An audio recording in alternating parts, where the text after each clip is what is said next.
साबिक आलमी चैंपियन श्रीलंका के इंटरनेशनल क्रिकेट काउंसिल (आईसीसी) में नाकस कारकर्दगी के बाद श्रीलंकन क्रिकेट बोर्ड को फारिग कर दिया गया। भारत में जारी आईसीसी वनडे वर्ल्ड कप के 13वें एडिशनल में साबिक चैंपियन श्रीलंका की कारकर्दगी कुछ खास नहीं रही। श्रीलंका टूर्नामेंट में सिर्फ 2 मैचेस जीतकर पॉइंट्स टेबल पर 7वें नंबर पर मौजूद है।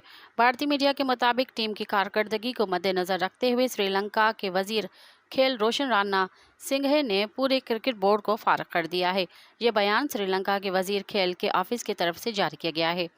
वजीर खेल के बयान के मुताबिक साबिक श्रीलंकन क्रिकेटर राणाटिंगा को क्रिकेट बोर्ड का अबूरी चेयरमैन मुकर्रर किया गया है। राणाटिंगा 1996 के वनडे वर्ल्ड कप में फातिह टीम के कप्तान रह चुके हैं। मज़ीद ख़बरनि ऐं तफ़सीलात लाइ विज़िट कयो असांजी वेबसाइट www.awamiNewsHD.com ऐं ॾिसंदा रहो अवामी न्यूज़ HD।